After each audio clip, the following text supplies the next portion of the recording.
दोस्तों, आज हम हीमेंजियोमा, वैस्कुलर मालफॉर्मेशंस, वेरिकोसिटी ऑफ वेन जैसी कुछ डिजीज़ के ऊपर चर्चा कर रहे हैं और मैं इनके बारे में कुछ संक्षिप्त में बताते हुए इनके कुछ फ़ोटोग्राफ्स भी आपको शेयर कर रहा हूँ। तो जैसा कि आप जानते हैं कि जो सबसे पहले हम डेफिनिशंस की चर्चा करते हैं, तो हीमेंजियोमा का अर्थ क्या है? हीम का अर्थ होता है ब्लड और हीम का मतलब ब्लड, एंजियो का मतलब होता है वेसल्स और ओमा जो है वो ट्यूमर को कहते हैं। तो इन सब का अर्थ हो गया ब्लड वेसल ट्यूमर, यानी कि ट्यूमर ऑफ ब्लड वेसल्स।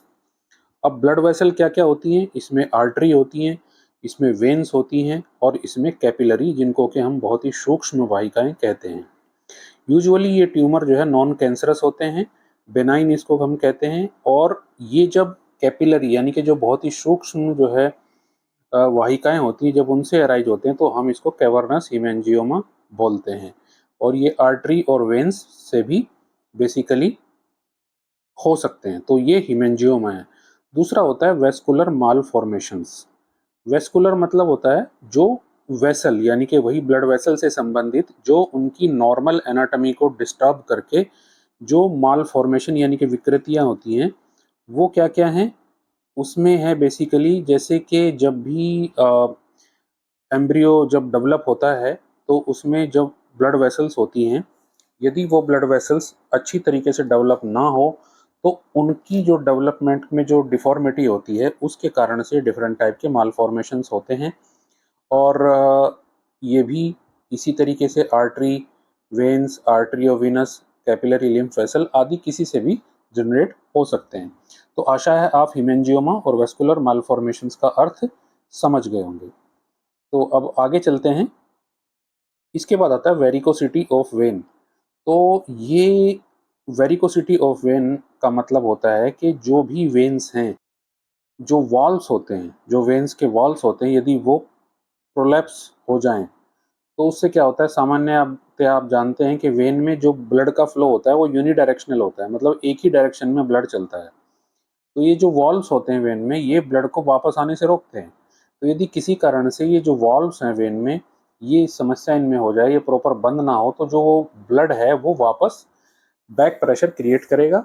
तो उससे क्या होगा कि ये वेन्स जो है वो फूल जाएंगी, टॉर्चुअस हो जाएंगी और ये मुख्यतया पैर के निचले हिस्से में, लोअर लिम्ब में और टेस्टिस में पाए जाते हैं। हालांकि और भी जगह पे ये मिल सकते हैं। बेसिकली इसमें जो कारण है वो है failure of walls to close down properly और obstruction to the flow of blood in the veins. और एक चीज़ और होती है पोर्टोसिस्टेमिक शंट। कई बार क्या होता है कि जैसे एक पोर्टल सिस्टम होता है वेन का, एक सिस्टेमिक वेन होती हैं। तो यदि किसी कारण से लीवर में सिरोसिस डेवलप हो जाए तो पोर्टल वेन में हाइपरटेंशन हो जाता है, ब्लड का प्रेशर बढ़ जाता है और वो प्रेशर बाकी जगह की वेन्स को भी टॉर्चुअस कर देता है। पर्टिकुलरली अम्बलाइकस के चारों तरफ जब इस प्रकार की वेन्स पाई जाती हैं, जिनको हम कैपट मेडुसी कहते हैं, तो इनको हम क्या कहते हैं, वेरिकोसिटी ऑफ वेन कहते हैं।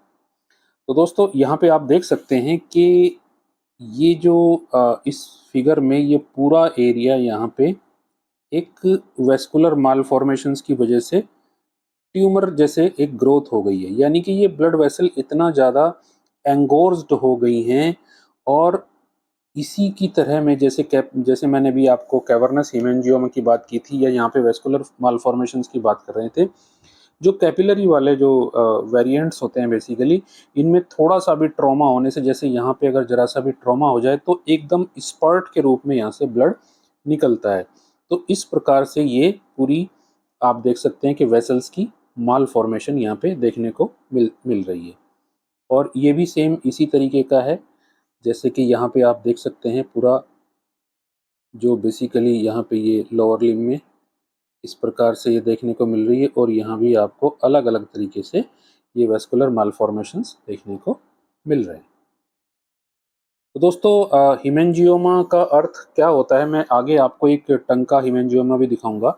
जो भी वेसल्स होती हैं बेसिकली उनमें ये बर्थ मार्क के रूप में भी मिलता है कई बार, जैसे आपने स्ट्रॉबेरी ट्यूमर भी हम कहते हैं बच्चों में, अनेक बार गाल के ऊपर एक लाल लाल सा पूरा बर्थ मार्क के रूप में भी दिखाई दे जाता है।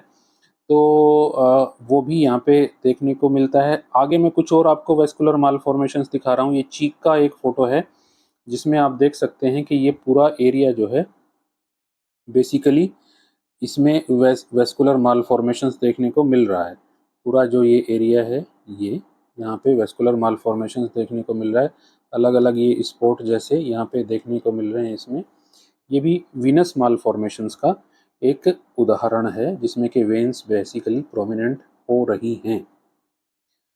अब एक चीज़ आती है जिसको हम कहते हैं टिलेंजी एक्टेशिया।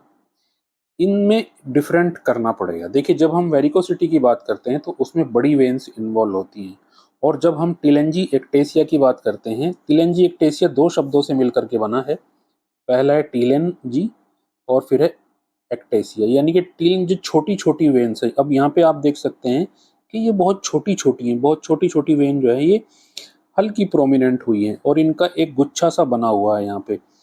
ये बड़ी वेन नहीं है, ये बहुत टॉर्चुअस नहीं है, बट प्रोमिनेंट है ये।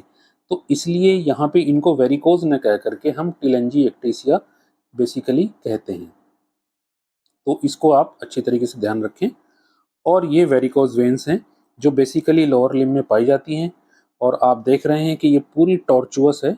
यहाँ पे ये पूरा टॉर्चुअस है, बिल्कुल सर्पाकार इनकी गति है। यहाँ भी ये पूरी एक टॉर्चुअस दिखाई दे रही है। और इसमें ध्यान देने वाली बात एक और ये है कि जब भी वेरिकोज वेन होती हैं तो उसमें कुछ और भी चेंजेस आने शुरू हो जाते हैं। जैसे आप देख पा रहे हैं कि यहाँ पे स्किन का कलर चेंज हो रहा है। ये जो स्किन का कलर चेंज हो रहा है, इसको हम वेरिकोज डर्मेटाइटिस कहते हैं। बाद में यही एक्जिमा में कन्वर्ट हो जाता है, जिसको वेरिकोज एक्जिमा कहा जाता है। और बाद में ये सारी स्किन बहुत हार्ड होती है, जिसको हम लाइपोडर्मो यानी कि फैट और स्किन का स्क्लेरोसिस, काठिन्य कठिनता, जिसमें फैट और स्किन जो है वो दोनों हार्ड हो जाती हैं, तो इसको हम लाइपोडर्मो स्क्लेरोसिस कहते हैं। ये सब वेरिकोज वेन के कॉम्प्लिकेशंस हैं। और लास्ट में ये आप देख सकते हैं, ये टंग के ऊपर पूरा एक जो है आर्टेरियल हेमेंजियोमा आपको दिखाई दे रहा है, एक ट्यूमर शेप में दिखाई दे रहा है।